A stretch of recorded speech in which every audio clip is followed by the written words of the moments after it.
693 pages.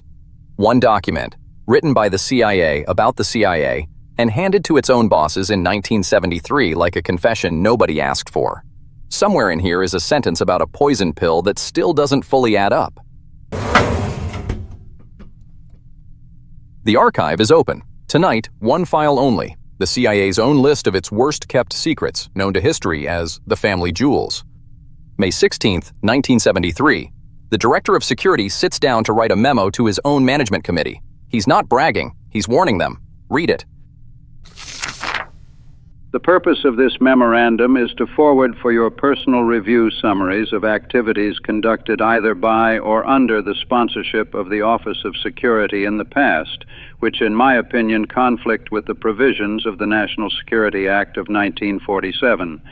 I have gone back to March 1959 because I believe that the activities occurring since that time still have a viable flap potential in that many of the people involved, both agency and non-agency, are still alive, and through their knowledge of the activity represent a possible potential threat or embarrassment to the agency.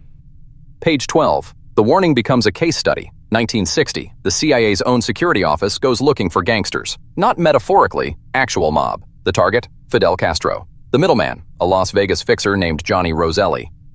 In August 1960, Mr. Richard M. Bissell approached Colonel Sheffield Edwards to determine if the Office of Security had assets that may assist in a sensitive mission requiring gangster-type action. The mission target was Fidel Castro. Mr. Mayhew advised that he had met one Johnny Roselli on several occasions while visiting Las Vegas. He only knew him casually through clients, but was given to understand that he was a high-ranking member of the syndicate. TSD was requested to produce 6 pills of high lethal content. Joe delivered the pills to Orta. After several weeks of reported attempts, Orta apparently got cold feet and asked out of the assignment. The pills went to a man named Orta. He lost his nerve, so the file moves to a backup plan, and a name that has nothing to do with Cuba at all. The mission is about to get sidetracked by a Las Vegas love triangle. We'll get to that circus in a minute. The file moves on, cold and procedural. Page 15 tracks what happened to the men who ran the operation, and it ends nowhere near Cuba. In May 1962, Mr. William Harvey took over as case officer, and it is not known by this office whether Roselli was used operationally from that point on. It was subsequently learned from the FBI that Roselli had been convicted on 6 counts involving illegal entry into the United States.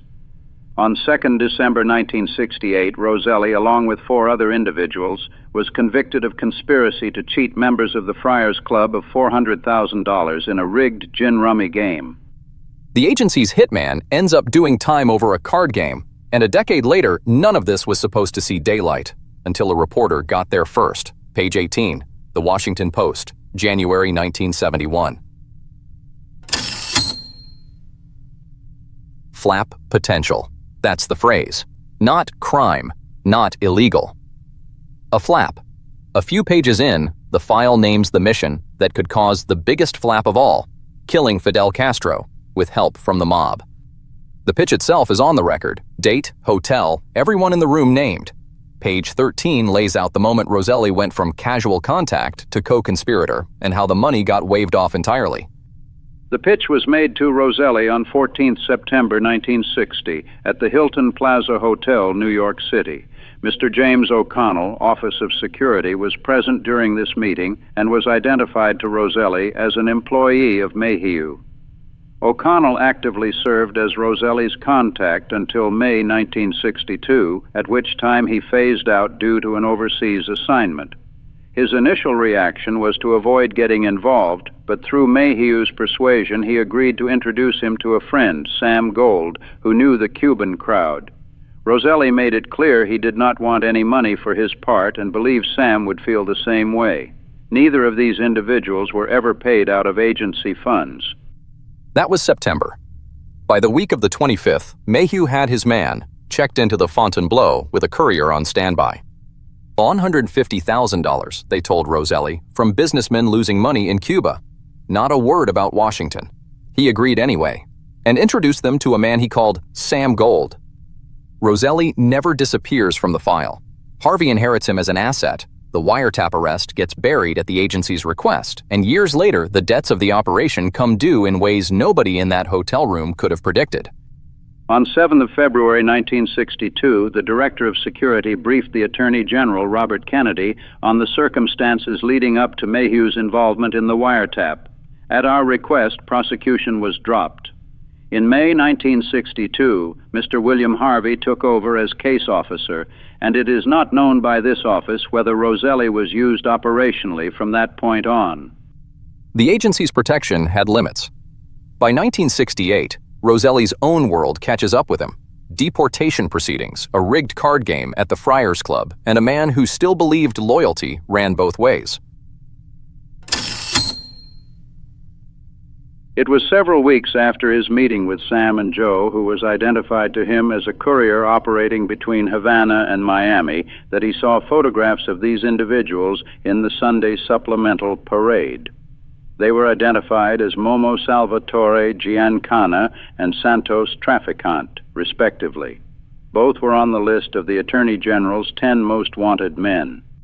Orta's nerve broke first, so the pills moved again. Page 14 names the next man, a junta officer who wanted cash and radios before he'd poison a dictator. Joe delivered the pills to Orta. After several weeks of reported attempts, Orta apparently got cold feet and asked out of the assignment. He suggested another candidate who made several attempts without success. Joe then indicated that Dr. Anthony Verona, one of the principal officers in the Cuban exile junta, had become disaffected with the apparent ineffectual progress of the junta and was willing to handle the mission through his own resources. He asked, as a prerequisite to the deal, that he be given $10,000 for organizational expenses and requested $1,000 worth of communications equipment. $10,000 for a poisoning. The agency was haggling. Then the whole operation collapsed, for a reason nobody could have scripted. The CIA had just recruited Al Capone's successor to kill a head of state, and then someone had a better idea than bullets. Read it. Sam suggested that they not resort to firearms, but if he could be furnished some type of potent pill that could be placed in Castro's food or drink, it would be a much more effective operation. Sam indicated that he had a prospective nominee in the person of Juan Orta, a Cuban official who had been receiving kick. TSD was requested to produce 6 pills of high lethal content. 6 pills delivered to a Cuban official who lost his nerve, then handed to a second man, then to a disaffected exile leader who wanted cash up front. The DCI signed off. The chief of the Western Hemisphere Division was briefed but kept in the dark on details. That's the pattern here. Everyone gets just enough rope to hang themselves, and no one gets the whole picture. What you're about to hear stayed classified for the better part of 2 decades. Listen.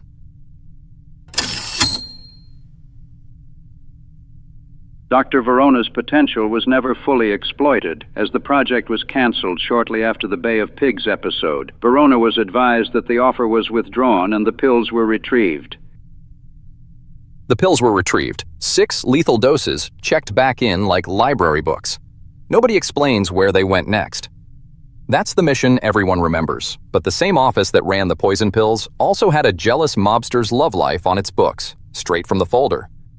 Sam expressed concern about his girlfriend, Phyllis McGuire, who he learned was getting much attention from Dan Rowan while both were booked at a Las Vegas nightclub. Sam asked Mayhew to put a bug in Rowan's room to determine the extent of his intimacy with Miss McGuire. The technician involved in the assignment was discovered in the process, arrested, and taken to the sheriff's office for questioning. The agency had the Attorney General personally kill the prosecution. We'll come back to why that favor mattered later, because Roselli remembered every bit of it. The mob wasn't the only target under CIA surveillance. Deeper in the file, the agency turns its wiretaps on American reporters. 2 newsmen, 3 phone lines, 1 project name that sounds like it belongs in a novel. Approval at the top, deniability at the bottom. Mayhew found his man in Roselli. Roselli found Sam, and Sam found a courier named Joe, a chain built so no single link could ever point back to Langley. 14 years of flap potential, and near the top of that list, the mission that started it all. Not a wiretap, not a leak.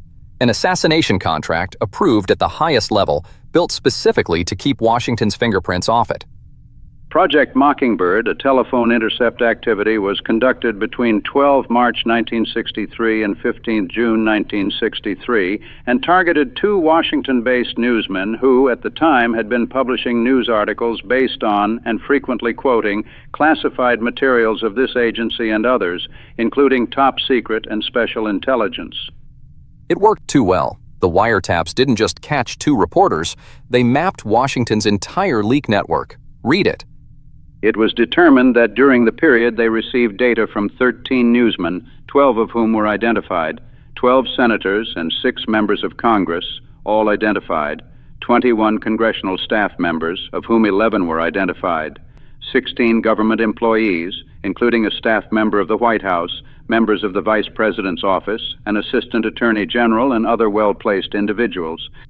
By 1972, the surveillance had a new target, syndicated columnist Jack Anderson, the man who would eventually break the Roselli story wide open. The file even names his legmen. At the direction of the DCI, a surveillance was conducted of Jack Anderson and at various times his legmen, Britt Hume, Leslie Whitten, and Joseph Spear, from 15 February to 12th of April, 1972. In addition to the physical surveillance, an observation post was maintained in the Statler Hilton Hotel directly opposite Anderson's office. An observation post across the street from a journalist's office. That's not counterintelligence, that's a stakeout. And it circles right back to Roselli. By 1970, Roselli was facing deportation and running out of patience. He wanted the agency to intervene. They said no, so he talked, straight from the folder. This agency was aware that Roselli intended to expose his participation in the plot should we not intervene on his behalf. The DCI decided to ignore his threats and take a calculated risk as to the consequences that may occur with the disclosure of his story. This was subsequently done by Roselli or someone on his behalf furnishing Jack Anderson details of the incident. The mobster the CIA hired to kill Castro became the source that exposed the CIA. On January 18, 1971, Anderson put it in print in the Washington Post. Read it.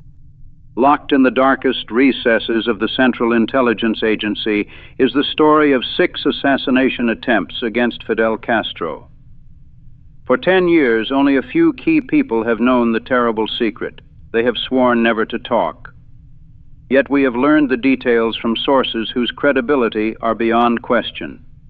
Mayhew recruited John Roselli, a gambler with contacts in both the American and Cuban underworlds, to arrange the assassination. Whatever word sat behind that redaction, the Post ran the story anyway, and the file admits something else, buried in a single line. The DCI knew this would blow up, and let it blow up on purpose. So, the poison pills nobody can fully account for. The file says they were retrieved. It never says what happened after that. That's the sentence nobody can explain. The agency wrote its own confession and still left that door open. 693 pages. One memo that started as a warning to insiders and ended up published for the world. The family jewels didn't destroy the CIA, but they proved, in the agency's own words, exactly what it had done. Every file we read tonight is linked below. Don't take our word for it. Read them yourself. And if you want the next file on your desk, subscribe. New files every Tuesday and Friday.